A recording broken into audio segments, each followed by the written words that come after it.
नहमदुहु व नुसल्ली अला रसूलिहिल करीम अम्मा बाद रब्बि इश्रह ली सदरी व यस्सिर ली अमरी वहलुल उक़दतम मिन लिसानी यफ़क़हू क़ौली रब्बी ज़िदनी इल्मा। तो अभी 79 स्टूडेंट्स हैं हमारी क्लास में और कुछ ज़रूरी बातें आप लोगों से क्लास शुरू करने से पहले मैं करना चाहती हूँ। तो जो यहाँ पर मौजूद नहीं है इंशाअल्लाह ताला वो रिकॉर्डिंग में इन चीज़ों को सुन लेंगे कि देखें अरबिक आप लोगों ने सबको पता है कि अरबिक ग्रामर हम लोग शुरू करने लगे हैं इंशाअल्लाह ताला।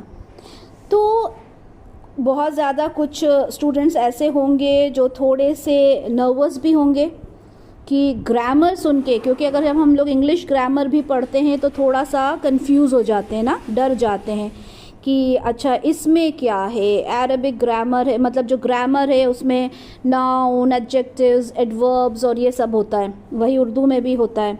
ठीक है, तो इंशाअल्लाह ताला हम बहुत इजी तरीक़े से इस कोर्स को लेकर चलेंगे।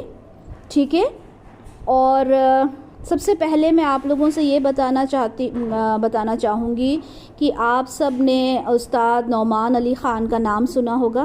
ठीक है, अल्हम्दुलिल्लाह उन्हीं का सिलेबस है जो मैं फ़ॉलो करूँगी यहाँ पर। ठीक है, और मेरी जो मेरी उस्ताज़ा हैं जिनसे मैं ये तालीम हासिल कर रही हूँ, जो उस्ताज़ा हमारी सबा शेख हैं, और वो बहुत ही ख़ूबसूरती के साथ मुझे ये चीज़ समझाती हैं। तो पूरा सिलेबस जो हम लेंगे वो बैना इंस्टीट्यूट जो नौमान अली ख़ान का है वहाँ से लेंगे। तो कुछ आप लोगों के साथ जब मैं शीट्स शेयर करूँगी तो वो जो शीट्स होंगी उस पर आपको बैना का नाम भी दिखेगा। ठीक है, और वो पूरा कोर्स उन्होंने इतना इजी वे में किया है कि मैं ख़ुद हैरान थी कि ग्रामर इतनी इजी होती है, क्योंकि मैंने पहले भी ग्रामर का कोर्स किया है 6 महीने का, काफ़ी साल पहले कोर्स किया था। फिर मैंने यूट्यूब से भी ग्रामर, क्योंकि मुझे बड़ा अरमान था कि मैं कुरान को समझना सीख जाऊं। ठीक है, कि कहाँ ज़बर कहाँ पेश, क्या रीज़न है उसको मतलब उसको अच्छे से समझूं। और मैंने वो कोर्स भी किया, उसे कंप्लीट कर लिया, लेकिन चीज़ें इतनी क्लियर नहीं हुई।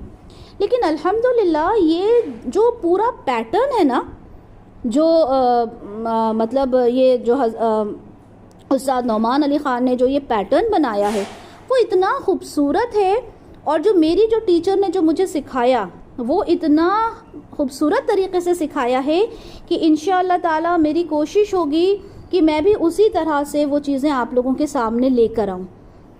तो हम स्टेप बाय स्टेप जाएंगे। अच्छा, एक बात जो आप लोगों ने नोट डाउन करनी है, नोट डाउन मतलब पेन पेपर से नहीं, अपने दिमाग में नोट डाउन करनी है, वो ये है कि कोई भी चीज़ को आप आगे एक स्टेप आगे नहीं जाएंगे। ठीक है, आपने क्या करना है कि आपने क्या करना है कि जिस दिन जो पढ़ाया जाए उस दिन आपने सिर्फ उसी चीज़ पर फोकस करना है। ठीक है, क्योंकि हर एक क्लास एक दूसरे से इंटरकनेक्टेड होगी। आप जब एक चीज़ सीखेंगे उसके बाद जब आप दूसरी क्लास में जाएंगे तो आपको लगेगा कि अच्छा अब ये चीज़ इससे इंटरकनेक्टेड होके यहाँ मुझे ये चीज़ समझ में आ रही है। ठीक है, तो होता क्या है कि हम आगे के बारे में पूछने लगते हैं, अच्छा ये तो ये कैसे होगा, और वहाँ क्या होता है, कन्फ्यूजन्स क्रिएट होते हैं। इसलिए हम जैसे ABCD पढ़ते हैं ना, तो हम उसी तरीक़े से अपनी इस ग्रामर के कोर्स को लेके चलेंगे इंशाअल्लाह ताला। एंड अल्हम्दुलिल्लाह इंशाअल्लाह आई अश्योर यू कि बहुत ही इजी होगा। अच्छा, एक बात और जो मैं यहाँ बताना चाहती हूँ, मैं ये जो कोर्स कर रही हूँ ये पूरा इंग्लिश में है। ठीक है, मतलब मेरा जो एक्सप्लेनेशन होता है मेरी टीचर के साथ, जो मेरा कॉन्वर्सेशन होता है वो पूरा इंग्लिश में है, और मेरा जो यहाँ पर जो मेरे जो वर्ड्स होंगे वो भी काफ़ी हद तक इंग्लिश के ही हैं। मैंने अपनी तरफ से उनको उर्दू में कन्वर्ट किया है ताकि चीज़ें इजी हो जाए, लेकिन फिर भी कुछ ऐसी चीज़ें होंगी जो तो ये जो सारी चीज़ें हम जो ये सारी चीज़ें करेंगे इंशाल्लाह ताला, तो मैं पूरी कोशिश करूँगी कि मेरी जो ज़बान है वो उर्दू में ही आपके पास पहुँचे। लेकिन अगर कहीं कुछ होता है तो आप लोग मुझसे जब हमारी क्लास ओवर हो जाएगी तब मुझसे पूछ सकते हैं, या फिर आप मुझे जब आप लोग कोई क्वेरीज़ होती हैं तो आप अपने मॉनिटर्स को पूछ सकते हैं, क्योंकि इंशाल्लाह ताला हमारे मॉनिटर्स बहुत ज़हीन हैं। ठीक है, आप टीम लीडर्स को हमारे पूछ सकते हैं, जो हेड्स हैं। इंशाल्लाह ताला ये हिरार्की भी हम आपको समझा देंगे, क्योंकि ये वाली भी क्वेरीज़ आ रही हैं। खैर, ये इससे मुताल्लिक़ नहीं थी बात। तो यहाँ पहले मैं एक बैकग्राउंड आपको बात समझा रही हूँ, ठीक है, और उसका रीज़न ये है ताकि आप लोग बहुत ईजी हो जाएं, क्योंकि ये ग्रामर अल्हम्दुलिल्लाह बहुत ईजी होने लगी है आपके लिए, बहुत ईजी हो जाएगी। कोई भी प्रॉब्लम इंशाल्लाह ताला इसमें नहीं होगी। मतलब इतना आप कहेंगे कि ओके ये तो इतना ईजी था, हमने तो सोचा था कि पता नहीं ग्रामर है, तो ग्रामर से तो वैसे ही बच्चे डरते हैं ना, तो आप लोग भी बच्चे ही हैं हमारे लिए। ठीक है, तो ये सारी बातें पहले एक समा बांधना था मुझे, राइट। तो अच्छा, मुझे एक सेकंड दीजिए बस। ओके, तो हम जो हमारा अरबिक कोर्स हम जो शुरू करेंगे इंशाल्लाह ताला, उसमें जो हम पढ़ेंगे वो हम नहू पढ़ेंगे और सर्फ पढ़ेंगे। ठीक है, अब नहू क्या होता है, सर्फ क्या होता है, उससे आप बिल्कुल भी टेंशन ना लें। ठीक है, ये सिर्फ आपको सिर्फ एक बताना था कि जो अरबिक ग्रामर होती है, अरबिक हम कोर्स करेंगे, वो दो चीज़ें उसमें कंप्राइज होती हैं, दो चीज़ों से वो बना होता है। जो अरबिक ग्रामर होती है बेसिकली वो नहू है, यानी जो हम ग्रामर पढ़ते हैं जिसमें हम नाउन्स, एडजेक्टिव्स, अगर हम कहें तो इस्म, फेल, ये सब जो हम पढ़ते हैं ये नहू है। ठीक है, और उसके अलावा जो हम पढ़ेंगे वो पढ़ेंगे सर्फ। सर्फ क्या होता है, जो बेसिकली वर्ड फॉर्मेशन है, कि किस तरह से हम वर्ड फॉर्मेशन करेंगे। ठीक है, तो नहू और सर्फ के बारे में अभी सिर्फ इतना ही आपको बताना है। अभी जो हमारी क्लास शुरू हो रही है इसमें हम नहू पढ़ेंगे। नहू बेसिकली अरबिक ग्रामर को कहते हैं, राइट। अच्छा, अब अरबिक ग्रामर को समझने के लिए अरबिक को समझने के लिए, अरबिक लैंग्वेज को समझने के लिए सबसे पहले ज़रूरी है कि हम ये समझें कि जो अरबिक होती है वो कितनी तरह की होती है। ठीक है, अरबिक होती है 3 तरह की। एक होती है स्ट्रीट अरबिक, एक होती है फुसहा, और तीसरी होती है लैंग्वेज ऑफ एंशिएंट अरब्स। ठीक है, जिसे कहा जाता है लिसानुल अरब। अब स्ट्रीट अरबिक क्या होती है?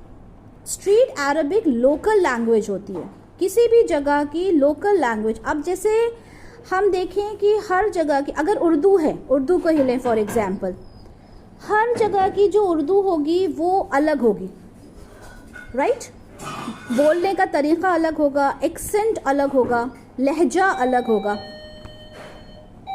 इसी तरह से जो हमारी अरबिक हम पढ़ रहे हैं वो उसमें भी एक स्ट्रीट अरबिक होती है, जो कि एक, जैसे मान लें जो इराक़ की अरबिक है दैट विल बी डिफरेंट। ठीक है, कहीं और चले जाते हैं, इजिप्ट चले जाते हैं, वहाँ की लैंग्वेज अलग होगी। इसी तरह से एक होती है फुसहा। फुसहा लैंग्वेज क्या होती है, ये सब हमें पढ़ना नहीं है, लेकिन आपकी नॉलेज के लिए ज़रूरी है कि फुसहा क्या है। फुसहा होती है जो लैंग्वेज आपको मैगज़ीन्स में मिलेगी, न्यूज़पेपर्स में मिलेगी। हम जानते हैं कि जो बातें हम करते हैं, डेली लैंग्वेज जो डेली हमारी बातचीत होती है, आप जब मैगज़ीन्स, न्यूज़पेपर्स या इस तरह की जो पब्लिश्ड आप चीज़ें जब पढ़ते हैं, उसमें लैंग्वेज आप देखते हैं बहुत डिफरेंट होती है, बहुत एक अलग ही। आप उसकी इंग्लिश भी पढ़ेंगे, इंग्लिश न्यूज़पेपर्स की, तो बिल्कुल एक अलग ही उसमें अल्फाज आपको नज़र आएंगे। सेम वे जब आप उर्दू के न्यूज़पेपर्स पढ़ेंगे तो उसमें भी आपको जो चीज़ें नज़र आएंगी वो कम्प्लीटली जो होंगी वो डिफरेंट नज़र आएंगी। यही होता है ना। तो हर एक लैंग्वेज होती है, वो एक लैंग्वेज एक बोलने की अलग होती है, वो लैंग्वेज न्यूज़पेपर्स की अलग होती है, वो लैंग्वेज मैगज़ीन्स की जो होती है वो अलग होती है। तो यहाँ पर ये समझना बहुत ज़रूरी है कि बहुत तरह की जो लैंग्वेजेस हैं जो कि यूज़ होती हैं, राइट। जो तीसरी लैंग्वेज है इंशाअल्लाह ताला वो होती है जो कुरान की लैंग्वेज है, उसे कहते हैं language of the ancient Arabs, लिसानुल अरब, ठीक है। जो कुरान की लैंग्वेज है और इंशाअल्लाह ताला उसे हम पढ़ेंगे, ठीक है। क्योंकि हमें जो हमारा मेन मकसद अरबिक लैंग्वेज को सीखना नहीं है, यहाँ हमारा मेन मकसद है कि हम कुरान को समझ सकें, हमें कुरान को समझना है, ठीक है। और उसको समझने के लिए हमें जो उस ज़माने की जो लैंग्वेज थी वो समझना हमारे लिए ज़रूरी है। इस तरह से अगर हम देखें कि हम जब इंग्लिश अगर जो लिटरेचर पढ़ते हैं, उन्हें मालूम है कि शेक्सपियर के अगर आप कभी नॉवेल्स वगैरह जो पढ़ते होंगे, वो जब देखेंगे तो बहुत ज़्यादा क्या होता है कि उसमें जो लैंग्वेज होती है उसमें दी, दाव, दाई, इस तरह के अल्फाज होते हैं ना, तो वो कम्प्लीटली बहुत ही ज़्यादा एंशिएंट ज़माने की इंग्लिश होती है जिसे हम आज के ज़माने में यूज़ नहीं करते। इसी तरह से जो कुरान की लैंग्वेज है वो एंशिएंट अरब्स की लैंग्वेज है और हमें सिर्फ वही समझना है, राइट। तो इंशाअल्लाह ताला ये चीज़ें बताने का सिर्फ मकसद इतना था कि हम ये समझ सकें कि जो अरबिक हम अपने कोर्स में शुरू करने लगे हैं वो लिसानुल अरब है, यानी language of the ancient Arabs है, राइट जी। तो हम जो आज पढ़ेंगे इंशाअल्लाह ताला वो हम एंशिएंट अरब्स की जो लैंग्वेज है उसको हम जो कुरान की बातें हैं वो हम इंशाअल्लाह ताला हम पढ़ेंगे। अच्छा देखें कि जब हमने पढ़ना शुरू किया तो हमने लेटर्स से पढ़ना शुरू किया, ठीक है, अलिफ बा ता सा। किसी भी लैंग्वेज का जो बेस होता है वो उसके अल्फ़ाबेट्स होते हैं, लेकिन जब आप अल्फ़ाबेट से अच्छे से वाकिफ़ हो जाते हैं कि ये कौन सा अल्फ़ाबेट है, तो फिर हमें ये समझना होता है कि इन अल्फ़ाबेट्स को एक साथ हम कैसे मिलाएं जिससे हमारा वर्ड बन जाए, ठीक है। और उस वर्ड से फिर हम आगे चलकर हम पूरी बात को समझते हैं, यानी जो बात हम कह रहे हैं ऑब्वियसली उस बात के लिए क्या ज़रूरी है, उस बात में हमारे जो अल्फाज हैं वो सबसे ज़्यादा इम्पोर्टेंस रखते हैं। और एक लफ्ज़ किससे बनता है, हम जब अलग अलग अल्फ़ाबेट्स को इस्तेमाल करते हैं तब जाकर हमारा जो एक वर्ड तैयार होता है और उस वर्ड से आगे जाकर हम पूरा एक फ्रेगमेंट और फिर उससे सेंटेंस को तैयार करते हैं, ठीक है। इतना समझ में आ गया होगा कि हम जो पढ़ने लगे हैं कुरान की अरबिक पढ़ेंगे फर्स्ट ऑफ ऑल। सेकेंडली हम जब नहू पढ़ेंगे तो हम उसमें अरबिक ग्रामर पढ़ेंगे जिसके अंदर हम वर्ड्स के बारे में पढ़ेंगे, राइट। इतना हम समझ गए। अच्छा देखें कि हम जब पढ़ते हैं, हम जब कुरान को पढ़ते हैं तो उसमें 3 चीज़ें मौजूद होती हैं। जब हम कुरान को पढ़ते हैं तो हर एक लफ्ज़ जो होता है कुरान का, वो जो 3 चीज़ें मैं आपको बताऊंगी उन तीनों चीज़ें में से कोई एक होता है। कौन सी है वो चीज़ें? या तो वो वर्ड जो होगा वो इस्म होगा, या वो फ़ेल होगा, या फिर वो हर्फ होगा। ये बहुत बहुत इम्पॉर्टेंट है जो आप लोगों ने समझना है, ठीक है। ये बहुत इम्पॉर्टेंट है क्योंकि जो मैंने पहले बताया था वो सिर्फ आपकी नॉलेज के लिए था, जो आपको मालूम होना चाहिए। लेकिन अब जो हम पढ़ रहे हैं कि जो टाइप्स ऑफ वर्ड्स हम पढ़ रहे हैं ये बहुत इम्पॉर्टेंट है। टाइप्स ऑफ वर्ड्स सिर्फ 3 ही तरह के वर्ड्स होते हैं जो आपको कुरान में मिलेंगे। कौन से होते हैं? इस्म, या तो फ़ेल, या तो फिर हर्फ। सबसे पहले हम इस्म को देखते हैं। इस्म, जिन लोगों ने उर्दू पढ़ी है सब जानते हैं कि इस्म क्या होता है। जो लोग उर्दू से वाकिफ़ नहीं हैं, जिन्होंने इंग्लिश ग्रामर पढ़ी है, वो नाउन से वाकिफ़ होते हैं कि नाउन क्या होता है, ठीक है। तो इस्म क्या होता है? इस्म नाउन से कहीं ज़्यादा होता है, यानी जो इस्म की हमने डेफिनेशन हमने नॉर्मली पढ़ी है, ठीक है, उर्दू में या फिर हमने इंग्लिश में नाउन की डेफिनेशन पढ़ी है, उससे कहीं ज़्यादा होता है ये इस्म। इस्म किसी शख्स का नाम होता है, किसी जगह का नाम होता है, किसी चीज़ का नाम होता है, ठीक है। कोई आइडिया जो होता है वो भी इस्म होता है, कोई खासियत, कोई एडजेक्टिव जो होता है वो भी इस्म होता है। किसी काम की जो सिफत बयान की जाती है जिसे हम एडवर्ब कहते हैं, वो भी इस्म में ही आते हैं।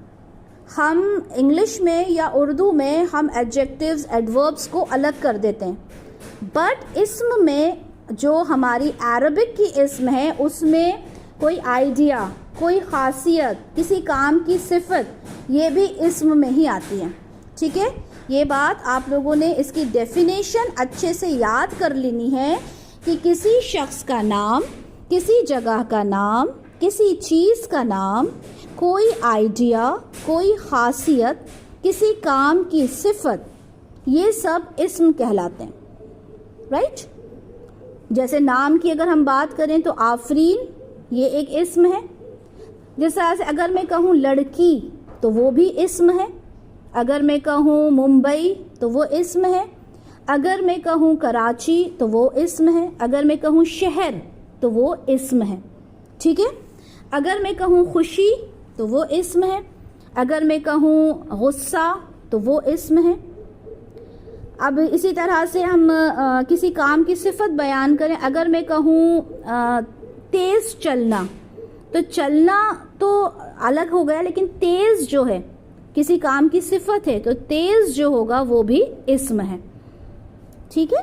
तो यहाँ तक इस्म को बहुत अच्छे से आप लोगों ने समझ लिया होगा। आप लोग अपने नोट्स तैयार करेंगे जिसमें आप सबसे पहली जो हेडिंग डालेंगे उसमें आप जो इस्म, ये जो हमारे 3 टाइप्स ऑफ वर्ड्स हैं वहीं से हम शुरू करेंगे, ठीक है। और उसमें सबसे पहली चीज़ आप इस्म के बारे में लिखेंगे कि इस्म क्या है। दूसरी चीज़ जो है इस्म के बाद वो है फेल। फेल जो हम इंग्लिश में कहते हैं वर्ब, ठीक है।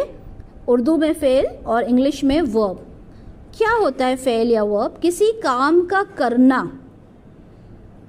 ठीक है, किसी काम का करना फेल कहलाता है, जिसे हम टाइम में डिफाइन कर सकें।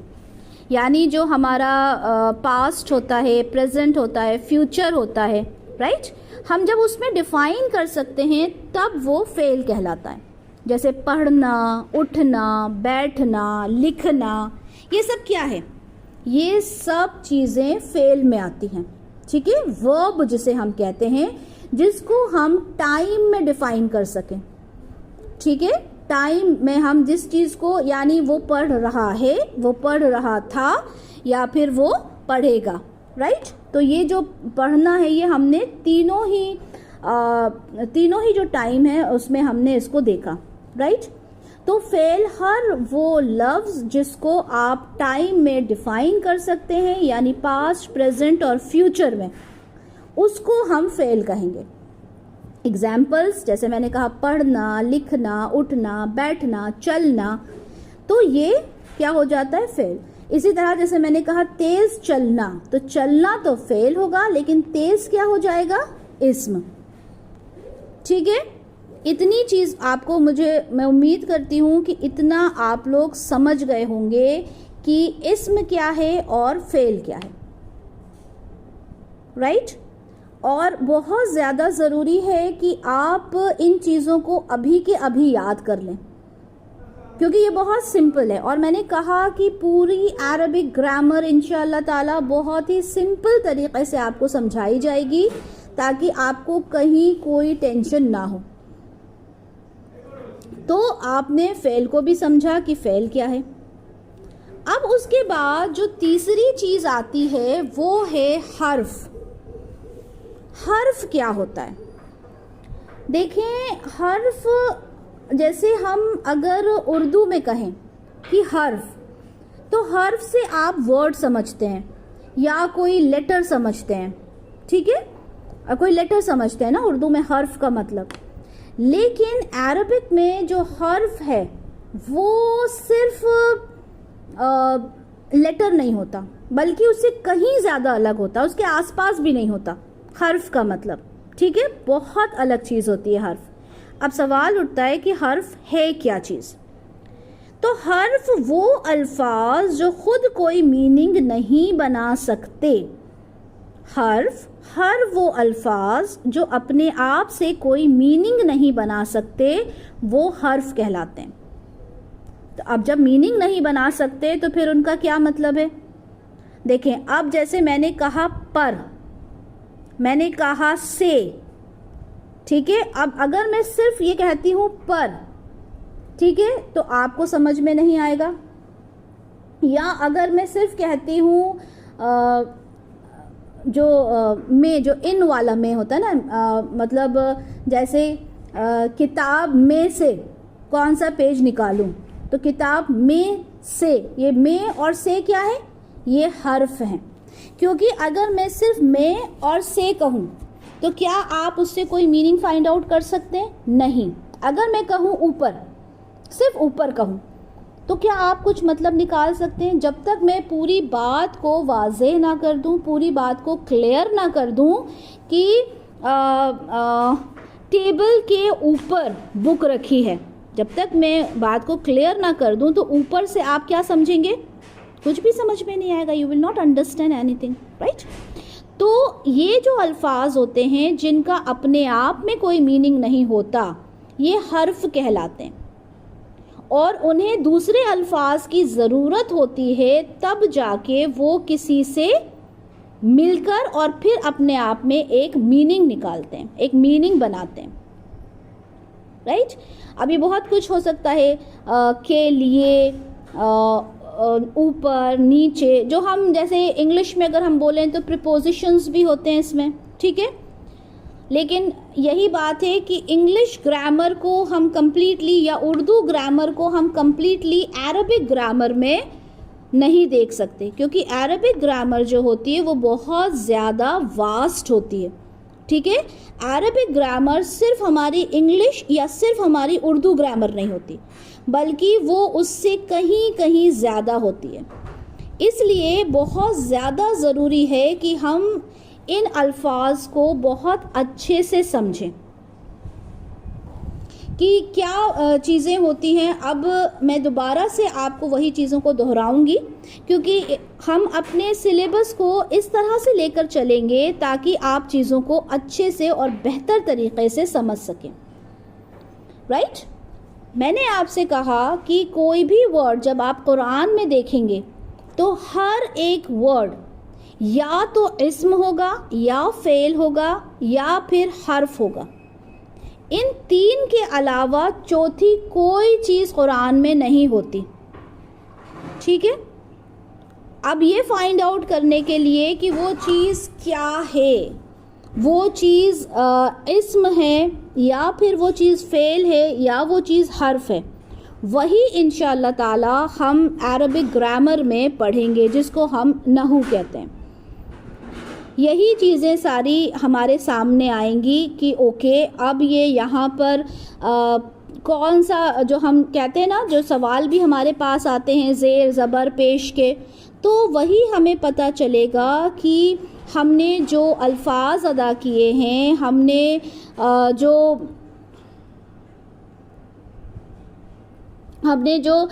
जो अल्फाज अदा किए हैं हमारे, तो वो इस्म हो रहे हैं, वो फ़ेल हो रहे हैं, या फिर हर्फ हो रहे हैं, ठीक है। जब भी हम कोई कुरान का हम कोई आयत देखेंगे, जब हम कुरान की कोई आयत उठाते हैं, आयत देखते हैं, आयत पढ़ते हैं, तो जैसे हमने कहा अल्हम्दुलिल्लाहि रब्बिल आलमीन, तो उसमें से अल्हम्दुलिल्लाहि रब्बिल आलमीन, ये जो चारों अल्फाज हैं, ये चारों जो हैं, या तो ये आपको इस्म में से मिलेंगे, या फिर फ़ेल में से मिलेंगे, या फिर हर्फ में से आपको वो नज़र आएंगे, ठीक है। यानी कुरान की हर एक आयत, उसकी जितनी भी आयत आप उठाएंगे, जितनी भी आयत आप पढ़ेंगे, जितनी भी आयत आप लेंगे, तो आपने ये बात कंफर्म कर लेनी है कि उसमें या तो वो इस्म होगा या वो फ़ेल होगा या फिर वो हर्फ होगा, राइट। अच्छा, ये चीज़ें मैं बार बार आपको इसीलिए बता रही हूँ ताकि आप यहाँ पर ये चीज़ें कंफर्म कर लें, याद कर लें और समझ जाएं कि हमारा जो पूरा जो कुरान है वो इन्हीं 3 चीज़ों पर बेस्ड है। इंशाअल्लाह ताला जब हम इस्म को बहुत अच्छे से पढ़ेंगे, इस्म की प्रॉपर्टीज़ पढ़ेंगे, तब आपको पता चल जाएगा कि जो इस्म है वो एग्जैक्टली क्या कर रहा है, ठीक है। या फिर कोई जो फ़ेल है तो वो वहाँ पर एग्जैक्टली क्या चीज़ हो रही है, ठीक है। तो इंशाअल्लाह ताला हम इन चीज़ों को बहुत डीपली और बहुत अच्छे से पढ़ेंगे, क्योंकि ये हमारी आज फर्स्ट क्लास है, ठीक है। अरबिक की फ़र्स्ट क्लास है, इसमें मैं ज़्यादा चीज़ें आज इंक्लूड नहीं करना चाह रही। मैं चाह रही हूँ कि आज आप सिर्फ इस्म, फ़ेल और हर्फ को समझें, ठीक है। क्योंकि जब हम ये चीज़ समझ जाएंगे कि इस्म एग्जैक्टली होता क्या है, फ़ेल एग्जैक्टली होता क्या है और हर्फ एग्जैक्टली होता क्या है, ठीक है। तो इंशाअल्लाह ताला फिर हम जब हमारी नेक्स्ट क्लास में जब हम इस्म के बारे में पढ़ेंगे, ठीक है, पहले इस्म के ऊपर हमारा डिटेल में लेक्चर होगा। जब हम इस्म को बहुत अच्छे से समझेंगे तो हम चीज़ों को बहुत अच्छे से समझ सकते हैं, राइट। अच्छा, अब मैं आप लोगों से कुछ सवाल करूंगी और आपने मुझे वो चीज़ समझानी है, मुझे बताना है कि वो क्या है, ठीक है। मैं आप लोगों को देख लूँ कि यहाँ पे कौन कौन मौजूद है, फिर उसके अकॉर्डिंग मैं आप लोगों से सवाल करती जाऊँगी, राइट। अगर मैं अफशा इमरान, आप माइक अनम्यूट कीजिए, और अगर मैं आपसे पूछूं कि मुझे ये बताएं कि किताब क्या है? नाउन कहलाएगा, इस्म कहलाएगा। जी बिल्कुल, वो इस्म कहलाएगा, राइट। ओके, माइक म्यूट कीजिए। अच्छा, अगर मैं आपसे कहूँ कि फरजाना कौसर, अगर मैं आपसे कहूँ कि खुशी क्या है? फरजाना कौसर, खुशी क्या है? खुशी, खुशी भी इस्म है, क्योंकि ये एक फीलिंग है, कैफियत का नाम है। तो आपने कहा ना कि इस्म इज वास्ट इन अरबिक, तो जो है ना ये खुशी, ये भी जो है ना इस्म है। खुशी जो होगी वो भी इस्म होगी, ठीक है, माशाल्लाह। अच्छा शाइस्ता, मुझे ये बताएं, अगर मैंने कहा कि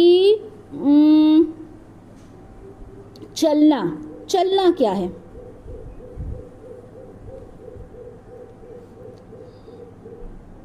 फेल। चलना फेल है। किसने जवाब दिया? सुब्हानक अल्लाहुम्मा व बिहम्दिका अशहदु अल्ला इलाहा इल्ला अंता अस्तगफिरुका व अतूबु इलैक। जज़ाकल्लाहु खैरन कसीरा व अहसनुद दुनिया वल आखिरा। अस्सलामु अलैकुम व रहमतुल्लाहि व बरकातुहू।